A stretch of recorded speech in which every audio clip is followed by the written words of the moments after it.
ओम शांति। आज बाबा के 28-12-20 के महावाक्य हैं। सबसे पहले हम मुरली का सारांश सुनेंगे। आज विशेष बाबा ने हम बच्चों को ये बताया है कि चैरिटी बिगेट्स एट होम, अर्थात पहले खुद आत्मा अभिमानी बनने की मेहनत करो, फिर दूसरे को कहना है।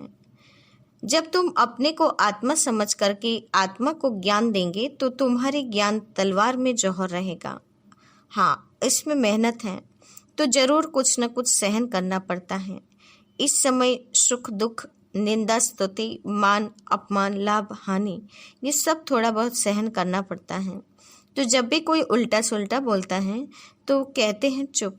तो बाबा ने कहा तुम चुप कर देते हो, तुम्हें कोई चुप कर देते हैं तो पीछे गुस्सा नहीं करना है। बाबा ने कहा तुम चुप रहेंगे तो शांत ऑटोमेटिकली हो जाएंगे। बस यह बाप सिखलाते हैं। कभी कोई क्रोध में आते हैं तो तुम चुप हो जाओ, आपे ही उसका क्रोध शांत हो जाएगा। दूसरी ताली बजेगी नहीं। अगर ताली से बात बजे तो बाबा ने कहा गड़बड़ हो जाएगी। इसीलिए न कभी काम की न क्रोध की ताली बजनी चाहिए। साथ ही औरों के कल्याण के लिए बाबा ने हम बच्चों को सेंटर्स खोलने की राय दी है। सर्विस तुम बच्चों को सदा करते रहना है। सर्विस में हिम्मत बच्चे, मदद बाप बनता जाएगा। साथ ही बाबा ने कहा कि बाप कहते हैं तुम बच्चों को मैं ज्ञान देता हूँ तो मैं बच्चों की तरफ आत्माओं को देखता हूँ। आत्माएं समझते हैं, ज्ञान की लेन देन होती हैं। तो ये है स्पिरिचुअल नॉलेज। ज्ञान की लेन देन आत्मा की परमात्मा के साथ होती हैं। यह बाप शिक्षा देते हैं कि जब कोई विजिटर भी आते हैं तो आत्मा समझ, आत्मा बाप का परिचय देना है, आत्मा को बाप का परिचय देना है। आकर के बच्चों को बहुत सहज याद की यात्रा में सिखलाता हूँ। साथ ही बच्चों को बाबा कहते हैं कि मैं जैसे तुम बच्चों को समझाकर आप समान बनाता हूँ, आप भी औरों को आप समान बनाकर बाप का वर्षा लेने के लायक बनाओ। मन मना भाव का पाठ पक्का करने के लिए साथ ही बाबा ने आज बताया स्वयं आत्मा समझ, आत्मा से बात करनी है, आँखों को सिविल बनाना है, गायन और पूजन योग्य बनने के लिए स्पिरिचुअल नॉलेज लेनी चाहिए। और बाबा ने कहा सदा अटेंशन देकर विजय माला में पिरोते जाएंगे तो विजयी बन जाएंगे। और सेवा में सदा हाजी का पाठ पक्का रखना है। तो ये था आज की मुरली का सारांश। अब हम मुरली की शुरुआत करते हैं। मीठे बच्चे, चैरिटी बिगेट्स एट होम, अर्थात पहले खुद आत्म अभिमानी बनने की मेहनत करो, फिर दूसरों को कहो। आत्मा समझकर आत्मा को ज्ञान दो तो ज्ञान तलवार में जौहर आ जाएगा। आज का प्रश्न है संगम युग पर किन दो बातों की मेहनत करने से सतयुगी तख्त के मालिक बन जाएंगे। संगम युग पर किन दो बातों की मेहनत करने से सतयुगी तख्त के मालिक बन जाएंगे। उत्तर है 1, सुख दुख निंदा स्तुति में समान स्थिति रहे, यह मेहनत करो। कोई भी कुछ उल्टा सुल्टा बोले तो क्रोध करे तो तुम चुप हो जाओ, कभी भी मुख की ताली नहीं बजाओ। दूसरा, आंखों को सिविल बनाओ, क्रिमिनल आय बिल्कुल समाप्त हो जाए। हम आत्मा भाई भाई हैं, आत्मा समझकर ज्ञान दो, आत्म अभिमानी बनने की मेहनत करो तो सतयुगी तख्त के मालिक बन जाएंगे। संपूर्ण पवित्र बनने वाले ही गद्दी नशीन बनते हैं। ओम शांति। रूहानी बाप रूहानी बच्चों से बात करते हैं। तुम आत्माओं को यह तीसरा नेत्र मिला है जिसको ज्ञान का नेत्र कहा जाता है। उनसे तुम देखते हो अपने भाइयों को। तो यह बुद्धि से समझते हो ना कि जब हम भाई भाई को देखेंगे तो कर्मेंद्रियां चंचल नहीं होगी और ऐसे करते करते आंखें जो क्रिमिनल हैं वह सिविल हो जाएगी। बाप कहते हैं विश्व का मालिक बनने के लिए मेहनत तो करनी पड़ेगी ना, तो अभी यह मेहनत करो। मेहनत करने के लिए बाबा नई नई गुह्य पॉइंट्स सुनाते हैं। तो अभी अपने को भाई भाई समझकर ज्ञान देने की आदत डालनी है। फिर यह जो गाया जाता है कि वी आर ऑल ब्रदर्स, यह प्रैक्टिकल हो जाएगा। अभी तुम सच्चे सच्चे ब्रदर्स हो क्योंकि बाप को जानते हो।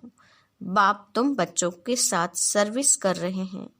हिम्मत है बच्चे, मदद है बाप। तो बाप आकर के यह हिम्मत देते हैं सर्विस करने की। तो यह सहज हुआ ना। तो रोज यह प्रैक्टिस करनी पड़ेगी, सुस्त नहीं होना चाहिए। यह नई नई पॉइंट्स बच्चों को मिलती हैं। बच्चे जानते हैं कि हम भाइयों को बाबा पढ़ा रहे हैं, आत्मा ही पढ़ती हैं। ये रूहानी नॉलेज है, इसे स्पिरिचुअल नॉलेज कहा जाता है। सिर्फ इस समय रूहानी नॉलेज रूहानी बाप से मिलती है, क्योंकि बाप आते ही हैं संगम युग पर, जबकि सृष्टि बदलती है। यह रूहानी नॉलेज मिलती भी तब है जब सृष्टि बदलने वाले हैं। बाप आकर यही तो रूहानी नॉलेज देते हैं कि अपने को आत्मा समझो। आत्मा नंगी अशरीरी आई थी, यहाँ फिर शरीर धारण करती है। शुरू से अब तक आत्मा ने 84 जन्म लिए हैं, परंतु नंबरवार जो जैसे आए होंगे वह वैसे ही ज्ञान योग की मेहनत करेंगे। फिर देखने में भी आता है कि जैसे जिसने कल्प पहले जो पुरुषार्थ किया, मेहनत किया, वह अभी भी ऐसे ही मेहनत करते रहते हैं। अपने लिए मेहनत करनी है, दूसरे कोई के लिए तो नहीं करनी होती है। तो अपने को ही आत्मा समझ करके अपने साथ मेहनत करनी है। दूसरा क्या करता है उसमें हमारा क्या जाता है। चैरिटी बिगेट्स एट होम, माना पहले पहले खुद मेहनत करनी है, पीछे दूसरों को अर्थात भाइयों को कहना है। जब तुम अपने को आत्मा समझ करके आत्मा को ज्ञान देंगे तो तुम्हारी ज्ञान तलवार में जौहर रहेगा। मेहनत तो है ना, तो जरूर कुछ न कुछ सहन करना पड़ता है।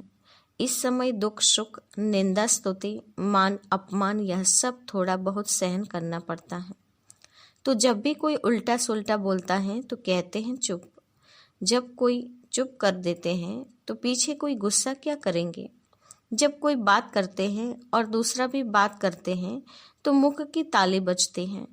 अगर एक ने मुख की ताली बजाई और दूसरे ने शांत किया तो चुप। बस यह बाप सिखलाते हैं। कभी भी देखो कोई क्रोध में आते हैं तो चुप हो जाओ, आपे ही उसका क्रोध शांत हो जाएगा, दूसरी ताली बजेगी नहीं। अगर ताली से ताली बजे तो फिर गड़बड़ हो जाती है। इसलिए बाप कहते हैं बच्चे कभी इन बातों में ताली नहीं बजाओ, न विकार की, न काम की, न क्रोध की। बच्चों को हर एक का कल्याण करना ही है। इतने जो सेंटर्स बने हुए हैं किस लिए। कल्प पहले भी ऐसे सेंटर्स निकले होंगे। देवों का देव बाप देखते रहते हैं कि बहुत बच्चों को शौक रहता है कि बाबा सेंटर्स खोलो।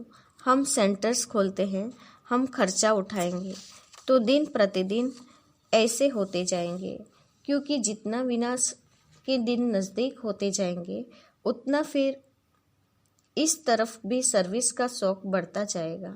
अभी बाप दादा दोनों इकट्ठे हैं, तो हर एक को देखते हैं कि क्या पुरुषार्थ करते हैं, क्या पद पाएंगे, किसका पुरुषार्थ उत्तम, किसका मध्यम, किसका कनिष्ठ, वह तो देख रहे हैं। टीचर भी स्कूल में देखते हैं कि स्टूडेंट किस सब्जेक्ट में ऊपर नीचे होते हैं, तो यहाँ भी ऐसे हैं। कोई बच्चे अच्छी तरह से अटेंशन देते हैं तो अपने को ऊंचा समझते हैं। कोई समय पर भूल जाते हैं, याद में नहीं रहते तो अपने को कम समझते हैं। यह स्कूल है ना। बच्चे कहते हैं बाबा हम कभी कभी बहुत खुशी में रहते हैं और कभी कभी खुशी कम हो जाती है। तो बाबा अभी समझाते रहते हैं कि अगर खुशी में रहना चाहते हो तो अंडरलाइन पॉइंट, अगर खुशी में रहना चाहते हो तो मन मना भव। अपने को आत्मा समझो और बाप को भी याद करो। सामने परमात्मा को देखो तो अकाल तख्त पर बैठा हुआ है। ऐसे भाइयों की तरफ भी देखो। अपने को आत्मा समझ करके फिर भाई से बात करो। भाई को हम ज्ञान देते हैं, बहन नहीं। भाई भाई आत्माओं को ज्ञान देते हैं। अगर वह आदत तुम्हारी पड़ जाएगी तो तुम्हारी जो क्रिमिनल आए हैं, जो तुमको धोखा देती हैं, वह आहिस्ते आहिस्ते बंद हो जाएगी। आत्मा में क्या करेगी? जब देह अभिमान आता है तब गिरते हैं। बहुत कहते हैं बाबा हमारे क्रिमिनल आई हैं। अच्छा, क्रिमिनल आई को अभी सिविल आई बनाओ। बाप ने आत्मा को दिया है तीसरा नेत्र। तीसरा नेत्र से देखेंगे तो फिर तुम्हारे देह को देखने की आदत मिट जाएगी। बाबा बच्चों को डायरेक्शन देते रहते हैं। इनको यानी ब्रह्मा को भी ऐसे ही कहते हैं। यह बाबा भी देह में आत्मा को देखेंगे तो इसको ही कहा जाता है रूहानी नॉलेज। देखो पद कितना ऊंच पाते हो, जबरदस्त पद है। तो पुरुषार्थ भी ऐसा करना चाहिए। बाबा भी समझते हैं कल्प पहले मुआफिक सबका पुरुषार्थ चलेगा। कोई राजा रानी बनेंगे, कोई प्रजा में चले जाएंगे। तो यहाँ जब बैठकर निष्ठा यानी योग भी करवाते हैं तो अपने को आत्मा समझ करके दूसरे की भी भ्रुकुटी में आत्मा को देखते रहेंगे तो फिर उनकी सर्विस अच्छी होगी। जो देही अभिमानी होकर बैठते हैं वो आत्माओं को ही देखते हैं। इसकी खूब प्रैक्टिस करो। अरे ऊंच पद पाना है तो कुछ तो मेहनत करेंगे ना। तो अभी आत्माओं के लिए यही मेहनत है। यह रूहानी नॉलेज एक ही दफ़ा मिलती है और कभी भी नहीं मिलेगी, न कलयुग में न सतयुग में। सिर्फ संगम युग में 100 भी ब्राह्मणों को यह पक्का याद कर लो। जब ब्राह्मण बनेंगे तब देवता बनेंगे। ब्राह्मण नहीं बने तो फिर देवता कैसे बनेंगे? इस संगम युग में ही यह मेहनत करते हैं। और कोई समय में यह नहीं कहेंगे कि अपने को आत्मा, दूसरे को भी आत्मा समझ उनको ज्ञान दो। बाप जो समझाते हैं उस पर विचार सागर मंथन करो, जज करो कि क्या यह ठीक है, हमारे फायदे की बात है। हमको आदत पड़ जाएगी कि बाप की जो शिक्षा है सो भाइयों को देना है, फीमेल को भी देना ही है तो मेल को भी देना है। देना तो आत्माओं को ही है। आत्मा ही मेल फीमेल बनी है, बहन भाई बनी है। बाप कहते हैं मैं तुम बच्चों को ज्ञान देता हूँ। मैं बच्चों की तरफ आत्माओं को देखता हूँ और आत्माएं भी समझते हैं कि हमारा परमात्मा जो बाप हैं वह ज्ञान देते हैं। इसको कहेंगे यह रूहानी अभिमानी बने हैं। इसको ही कहा जाता है स्पिरिचुअल ज्ञान की लेन देन आत्मा की परमात्मा के साथ। तो यह बाप शिक्षा देते हैं कि जब भी कोई विजिटर आदि आते हैं तो भी अपने को आत्मा समझ आत्मा को बाप का परिचय देना है। आत्मा में ज्ञान है, शरीर में नहीं है, तो उनको भी आत्मा समझ करके ही ज्ञान देना है। इससे उनको भी अच्छा लगेगा। जैसे कि यह जौहर तुम्हारे मुख में, इस ज्ञान की तलवार में जौहर भर जाएगा, क्योंकि देही अभिमानी होते हैं ना। तो यह भी प्रैक्टिस करके देखो। बाबा कहते हैं जज करो, यह ठीक है। और बच्चों के लिए भी यह कोई नई बात नहीं है, क्योंकि बाप समझाते ही सहज करके हैं। चक्र लगाया, अब नाटक पूरा होता है। अभी बाबा की याद में रहते हैं। तमो प्रधान से सतो प्रधान बन सतो प्रधान दुनिया का मालिक बनते हैं। फिर ऐसे ही सीढ़ी उतरते हैं। देखो कितना सहज बताते हैं। हर 5000 वर्ष के बाद मेरे को आना होता है। ड्रामा के प्लान अनुसार मैं बंधाईमान हूँ। आकर के बच्चों को बहुत सहज याद की यात्रा सिखलाता हूँ। बाप की याद में अंतमति सो गति हो जाएगी। इस समय के लिए है, यह अंत काल है। अभी इस समय बाप आकर के युक्ति बतलाते हैं कि माँ में कम याद करो तो सदगति हो जाएगी। बच्चे भी समझते हैं कि पढ़ाई से यह बनूंगा, फलाना बनूंगा। इससे भी यही है, इसमें भी यही है कि मैं जाकर के नई दुनिया में देवी देवता बनूंगा। कोई नई बात नहीं है। बाप तो घड़ी घड़ी कहते हैं नथिंग नो, यह तो सीढ़ी उतरनी चढ़नी है। जिन्न की कहानी है ना, उसको सीढ़ी उतरने और चढ़ने का काम दिया गया। यह नाटक ही है चढ़ना और उतरना।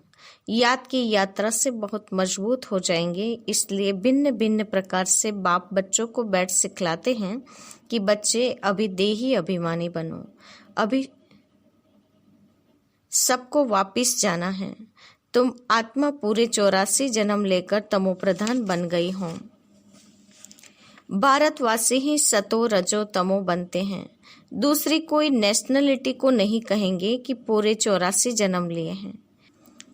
बाप ने आकर के बताया है, नाटक में हर एक का पार्ट अपना अपना होता है। आत्मा कितनी छोटी है। साइंसदानों को यह समझ में नहीं है आएगा कि इतनी छोटी आत्मा में यह अविनाशी पार्ट भरा हुआ है। यह है सबसे वंडरफुल बात। ये छोटी सी आत्मा और पार्ट कितना बचाती है, वह भी अविनाशी। ये ड्रामा भी अविनाशी है और बना बनाया है। ऐसे नहीं कोई कहेंगे कि कब बना, नहीं, यह कुदरत है। यह ज्ञान बड़ा वंडरफुल है। कभी कोई यह ज्ञान बता ही नहीं सकते हैं। ऐसे कोई की ताकत नहीं है जो यह ज्ञान बताए। तो अभी बच्चों को बाप दिन प्रतिदिन समझाते रहते हैं। अभी प्रैक्टिस करो कि हम अपने भाई आत्मा को ज्ञान देते हैं, आप समान बनाने के लिए, बाप से वर्षा लेने के लिए, क्योंकि सब आत्माओं का हक है। बाबा आते हैं सभी आत्माओं को अपना अपना शांति व सुख का वर्षा देने। हम जब राजधानी में होंगे तो बाकी सब शांति धाम में होंगे। पीछे जय जयकार होगी, यहाँ सुख ही सुख होगा। इसलिए बाप कहते हैं पावन बनना है। जितना जितना तुम पवित्र बनते हो उतना कशिश होती है। जब तुम बिल्कुल पवित्र हो जाते हो तो गद्दी नशीन हो जाते हो। तो प्रैक्टिस यह करो। ऐसे मत समझना कि बस यह सुना और कान से निकला, नहीं। इस प्रैक्टिस बिगड़ तुम चल नहीं सकेंगे। अपने को आत्मा समझो, वह भी आत्मा भाई भाई को बैठकर समझाओ।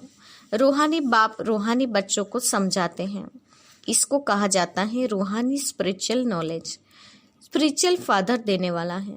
जब चिल्ड्रन पूरा स्पिरिचुअल बन जाते हैं, एकदम प्योर बन जाते हैं, तो जाकर सतयुगी तख्त के मालिक बनते हैं।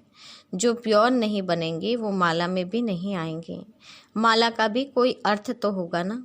माला का राज दूसरा कोई भी नहीं जानते हैं। माला को क्यों सिमरते हैं? क्योंकि बाप की बहुत ही मदद की है, तो क्यों नहीं सिमरे जाएंगे? तुम सिमरे भी जाते हो, तुम्हारी पूजा भी होती है और तुम्हारी शरीर की भी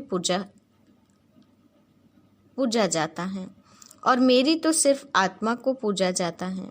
देखो, तुम तो डबल पूजे जाते हो, मेरे से भी जास्ती। तुम जब देवता बनते हो तो देवताओं की भी पूजा करते हैं, इसलिए पूजा में भी तुम तीखे, यादगार में भी तुम तीखे और बादशाही में भी तुम तीखे। देखो तुमको कितना ऊंच बनाता हूँ। तो जैसे प्यारे बच्चे होते हैं, बहुत लव होता है तो बच्चों को कुल्हे पर, माथे पर रखते हैं। बाबा एकदम सिर पर रख देते हैं। अच्छा, मीठे मीठे सिकिलदे बच्चों के प्रति माता पिता बाप दादा का याद प्यार और गुड मॉर्निंग। रूहानी बाप के रूहानी बच्चों को नमस्ते। हम रूहानी बच्चों की रूहानी माता पिता बाप दादा को याद प्यार और नमस्ते। पूरी मुरली का धारणा युक्त मुख्य सार। पहले पॉइंट, गायन और पूजन योग्य बनने के लिए स्पिरिचुअल बनना है, आत्मा को प्योर बनाना है, आत्मा अभिमानी बनने की मेहनत करनी है। दूसरा, मन मना भव के अभ्यास द्वारा अपार खुशी में रहना है, स्वयं को आत्मा समझकर आत्मा से बात करनी है, आंखों को सिविल बनाना है। आज का वरदान है, सदा काल के अटेंशन द्वारा विजय माला में पिरोने वाले बहुत समय के विजयी भव। सदा काल के अटेंशन द्वारा विजयी माला में पिरोने वाले बहुत समय के विजयी भव। वरदान का स्पष्टीकरण है, बहुत समय के विजयी विजय माला के मण के बनते हैं। विजयी बनने के लिए सदा बाप को सामने रखो। जो बाप ने किया वही हमें करना है। हर कदम पर जो बाप का संकल्प वही बच्चों का संकल्प, जो बाप के बोल वही बच्चों के बोल, तब विजयी बनेंगे। यह अटेंशन सदाकाल का चाहिए, तब सदाकाल का राज्य भाग्य प्राप्त होगा, क्योंकि जैसा पुरुषार्थ वैसी प्रारब्ध है। सदा का पुरुषार्थ है तो सदा का राज्य भाग्य है। स्लोगन है, सेवा में सदा जी हाजिर करना यही प्यार का सच्चा सबूत है। सेवा में सदा जी हाजिर करना यही प्यार का सच्चा सबूत है। आज के मुख्य पॉइंट्स हैं। आज विशेष बाबा ने हम बच्चों को 2 बातों पर मेहनत करने के लिए कहा है, और वो है, बाबा ने कहा निंदा स्तुति मान अपमान सब में हमारे मन की स्थिति समान होनी चाहिए। आंखों को सिविल बनाना है, क्रिमिनल आइज समाप्त होनी चाहिए। इसके लिए बाबा ने कहा आत्मा आत्मा भाई का पाठ पक्का करो। संपूर्ण पवित्र बनने वाले बच्चे ही तख्त नशीन बनेंगे। तो बाबा ने कहा कि ज्ञान के साथ साथ ज्ञान में जौहर बनना जरूरी है। आज पूरी मुरली में बाबा ने आत्मा आत्मा भाई भाई हैं, भाई भाई की दृष्टि को पक्की करनी है। ये आदत ऐसी हो जानी चाहिए, वी आर ऑल ब्रदर्स, ये प्रैक्टिस हो जानी चाहिए। सच्चे सच्चे ब्रदर्स तुम हो, ये बाप जानते हैं। और बाबा कहते हैं तुम अशरीरी आए थे, यहाँ आकर शरीर धारण किया, अभी 84 का चक्र पूरा हुआ, तुम्हें वापस अशरीरी बन के जाना है। तो यही पुरुषार्थ चलता रहे। कल्प पहले भी जो पुरुषार्थ किया, मेहनत किया, वह अभी ऐसे ही मेहनत करते रहना है। बाबा ने कहा औरों के कल्याण के लिए सेंटर्स भी खोलते जाऊं। जितने सेंटर्स खोलते जाएंगे औरों का कल्याण होता जाएगा। सब तुम्हारे मददगार बनेंगे और सब खर्चा भी उठाने वाले हो पड़ेंगे। साथ ही बाबा ने कहा मन मना भव का अभ्यास करके अपार खुशी में रहना है। और विजय माला में पिरोने के लिए बाबा ने कहा सदा अटेंशन देते रहेंगे तो विजयी बन जाएंगे। और सेवा में सदा जी हाजिर का पाठ पक्का रखना है। अच्छा, ओम शांति।